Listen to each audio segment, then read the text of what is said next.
everybody, very welcome to UGC Net Adda 24/7. आज का जो टॉपिक है that revolves around two सब topics. Number one is that आपको नेट पास करने के बाद कितने पैसे मिलते हैं, I mean the salary range अगर हम बात करें, और दूसरा नेट पास करने के फायदे क्या क्या होते हैं. तो सबसे पहले सैलरी डिस्कस करने से पहले लेट्स डिस्कस कि उसके फायदे क्या होते हैं, एंड आफ्टर दैट हम इस मटीरियलिस्टिक चीज पे आएंगे विच इज सैलरी, राइट. तो सबसे पहले हम लोग बात कर लेते हैं कि आखिर एडवांटेज क्या है नेट क्वालिफाई करने का. नंबर वन आपको पता ही है, सबको पता है कि नेट जो है that is a minimum eligibility test, वो आपको पास करना ही करना है. अगर आप इंडिया में चाहे गवर्नमेंट यूनिवर्सिटीज़ और कॉलेजेस हों, चाहे प्राइवेट यूनिवर्सिटीज़ और कॉलेजेस हों, अगर आपको असिस्टेंट प्रोफेसर की जॉब चाहिए, अगर आपको इस प्रोफेशन में जाना है, तो आपके पास मिनिमम एलिजिबिलिटी होनी चाहिए कि आप अपने सब्जेक्ट में नेट क्वालिफाइड हैं. तो इसके लिए एक तो जो सबसे पहला आपके पास करियर अपॉर्चुनिटी दिखता है हमें after NET, that is becoming an assistant professor in our country, in India. Second important is research. आप लोगों को शायद पता नहीं होगा, बहुत सारे स्टूडेंट्स को नहीं पता होता है that there are many institutes जो आपके नेट क्वालिफिकेशन पर आपको अच्छा खासा इंस्टीट्यूशनल फेलोशिप प्रोवाइड करते हैं.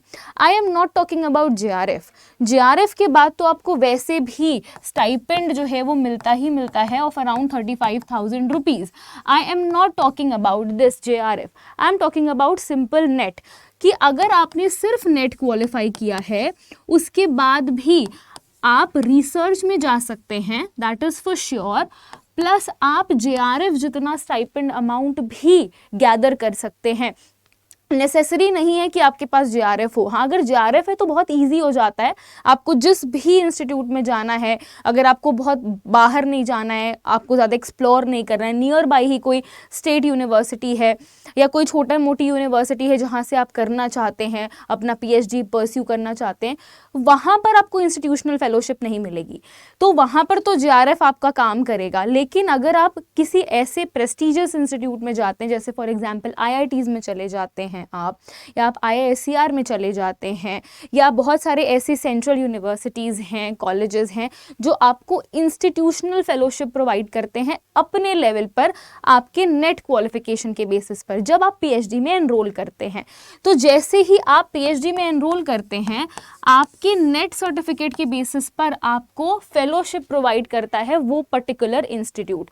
कंडीशन गिवन दैट जो इंस्टीट्यूट है वो नेशनल लेवल के इंपॉर्टेंस वाला होना चाहिए, सेंट्रल लेवल पर होना चाहिए. बहुत सारी स्टेट यूनिवर्सिटीज़ भी होती हैं जो इंस्टीट्यूशनल फेलोशिप प्रोवाइड करती हैं, लेकिन उनका जो अमाउंट होता है वो जेआरएफ को कंपेयर करते हुए नहीं होता है. जेआरएफ जितना आपको अमाउंट नहीं मिलेगा, नियर अबाउट 8 to 10,000 रुपीज़ आपको मिलते हैं per month, which is not enough obviously अगर आप अपनी पीएचडी करना चाहते हैं. तो इस केस में आपको इंस्टीट्यूट्स ऑफ नेशनल इंपॉर्टेंस की तरफ अगर आप जाते हैं आफ्टर योर नेट एग्जामिनेशन, तो आपको इंस्टीट्यूशनल फेलोशिप मिल जाता है, विच इज़ अनदर एडवांटेज.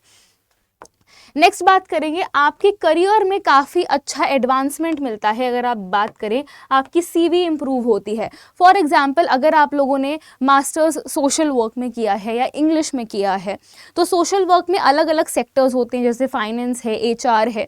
तो अगर आप एचआर के लिए जाते भी हैं, तो आपकी जो नॉर्मल डिग्री है, अगर आप फ्रेशर के रूप में जाते हैं और उसमें अगर आपने सीवी में नेट क्वालिफिकेशन लिख लिया है, तो आपका जो सीवी है that stands out from other individuals जो आप ही के सेक्टर से या आप ही के जो कॉलेज है या आप ही की जो डिग्री जिन्होंने ली है वो उसी डोमेन में जाते हैं, तो आप उनसे आगे निकल सकते हैं based on that net certificate. तो आपका सीवी इंप्रूव करता है. साथ ही साथ अगर आप हायर एजुकेशन में कंट्रीब्यूट करना चाहते हैं, रिसर्च में जाना चाहते हैं, एकेडमिक्स में आगे बढ़ना चाहते हैं, तो भी आपको नेट से काफ़ी ज़्यादा फ़ायदा मिलता है. नेक्स्ट, प्राइवेट एडटेक इंस्टीट्यूट्स भी उन्हीं जो है वो कैंडिडेट्स को सिलेक्ट करता है जिनके पास नेट का सर्टिफिकेट है. जैसे फॉर एग्जांपल हम अड्डा 24/7 पर पढ़ा रहे हैं आप लोगों को, तो यहाँ पर जितने भी फैकल्टीज़ यूजीसी नेट अड्डा 24/7 पे पढ़ाते हैं, दे आर ऑल नेट और जेआरएफ क्वालिफाइड. बहुत सारे ऐसे भी टीचर्स हैं जो कि पीएचडी कर चुके हैं, उनकी डॉक्टरेट भी पूरी होने वाली है. सो ऑब्वियसली अगर आप कभी फ्यूचर में एडटेक में भी एंटर करना चाहते हैं, ये भी आपके लिए करियर अपॉर्चुनिटी की तरह काम कर सकता है, तो वहाँ पर भी आपके नेट सर्टिफिकेट की काफ़ी ज़्यादा वैल्यू की जाएगी. आफ्टर दैट आपको एक कॉम्पिटिटिव एज प्रोवाइड करता है। दैट मीन्स जो आपके ही डोमेन वाले लोग हैं जिन्होंने नेट क्वालिफाई नहीं किया अगेन बट आपने किया है, तो आप थोड़े से अलग दिखोगे, आप आउटस्टैंड कर जाओगे और ये आपको एक कॉम्पिटिटिव एज प्रोवाइड करेगा, आपको एक बेनिफिट प्रोवाइड करेगा। साथ ही साथ आप जो है वो पैन इंडिया कनेक्शंस बना सकते हो, फॉरेन यूनिवर्सिटीज़ के साथ में कनेक्शन बना सकते हो, फॉरेन साइंटिस्ट के साथ में कनेक्शन बना सकते हो। बहुत सारी यूनिवर्सिटीज़ ऐसी हैं जो इंडियन यूनिवर्सिटीज़ के साथ में कोलैबोरेट करती हैं। ये फॉरेन प्रोग्राम्स जो हैं वो बहुत सारी यूनिवर्सिटीज़ में चलते रहते हैं, एक्सचेंज प्रोग्राम्स चलते रहते हैं, तो वहाँ पर आप अपने अच्छे कनेक्शंस बना सकते हो बेस्ड ऑन योर एकेडमिक्स। आप जितना अच्छा करोगे, आप जितने पब्लिकेशंस करोगे रिसर्च जर्नल्स में, उतना ही आपको रिकॉग्निशन मिलेगा ऑल अराउंड इंडिया। एंड साथ ही साथ फॉरेन जो साइंटिस्ट हैं या जो रिसर्च स्कॉलर्स हैं उनके साथ भी एक कनेक्शन बिल्ड होगा। नेक्स्ट अगर हम बात करें तो आपको फॉरेन में भी पीएचडी अपॉर्चुनिटीज मिल सकती हैं अगर आपके पास नेट का सर्टिफिकेट है और अगर आपने कई बार नेट क्वालिफाई किया है। साथ ही साथ एक एडिशनल बेनिफिट होता है अगर आप डिजर्टेशन के साथ साथ अपना जो डिजर्टेशन है उसको किसी जर्नल में पब्लिश करवा दें। अगर आपको अच्छा गाइड मिल जाता है, अगर आपको अच्छा काम मिल जाता है, तो उस टाइम आप अपनी मास्टर्स डिग्री करते करते ही इस अपॉर्चुनिटी को यूज़ करें कि एक दो पेपर्स आपके नेट सर्टिफिकेट के साथ साथ एक दो पेपर्स भी आपके जर्नल्स में जो हैं वो पब्लिश हो जाएं।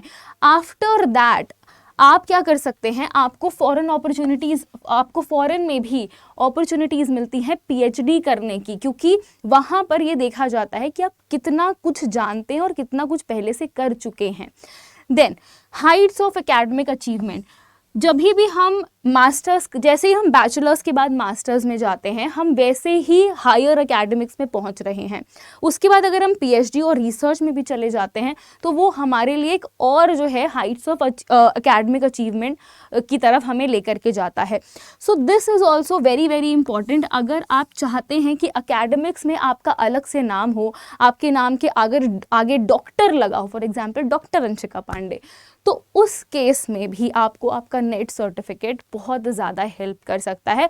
All you need to do is अपना पाथ आपको ढूंढना पड़ेगा, अपना रास्ता आपको ढूंढना पड़ेगा, एंड देन आप अपनी मंजिल तक पहुंच सकते हैं।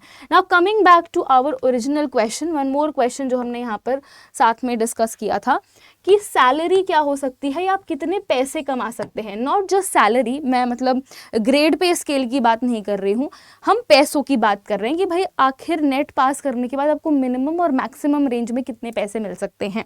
तो अगर हम बात करें तो अगर हम स्टाइपेंड के अमाउंट से, लोएस्ट स्टाइपेंड के अमाउंट से शुरू करें तो आपको 35,000 तो मिलता ही मिलता है अगर आप असिस्टेंट प्रोफेसर के लिए जाते हैं या फिर अगर आप इंस्टीट्यूशनल फेलोशिप के लिए जाते हैं। एंड दैट ये जो है आपका जैसे जैसे प्रमोशन होता रहता है या जैसे जैसे आप और अपने काम में मैच्योर होते रहते हैं, परिपक्व होते रहते हैं, वैसे वैसे ये आपका रेंज भी बढ़ता रहता है। तो आप कह सकते हैं 35,000 to 60,000 तक आप कमा सकते हैं और आप अर्न कर सकते हैं अगर आपने नेट क्वालिफाई किया है। तो बस अगेन कंडीशन बीइंग दैट आपको एक सही रास्ता, एक सही पाथ जो है वो चूज़ करना है अपने लिए, and what ever suits you, आप बस उस पाथ पर चलते जाइए, कंसिस्टेंट रहिए। गाइडेंस के लिए आप यूजीसी नेट अड्डा 24/7 को भी फॉलो कर सकते हैं। हम आपको वैकेंसीज़ के बारे में भी हमेशा बताते रहते हैं। जो भी अलग अलग टीचर्स हैं, जो अपने अपने पेपर 2 की टीचर्स हैं, वो भी अपने डोमेन में आए हुए वैकेंसीज़ के बारे में आप सभी स्टूडेंट्स को टाइम टू टाइम जो इन्फॉर्मेशन है वो साझा करते रहते हैं। तो हमारे साथ, हमारे चैनल के साथ ज़रूर जुड़िए, सब्सक्राइब कर लें चैनल को। अगर ये सेशन आपको अच्छा लगा है, इन्फॉर्मेटिव लगा है, तो इसको लाइक करें, इसको भी शेयर करें। And thank you very much everybody, I will see you again. Till then, bye bye and take care.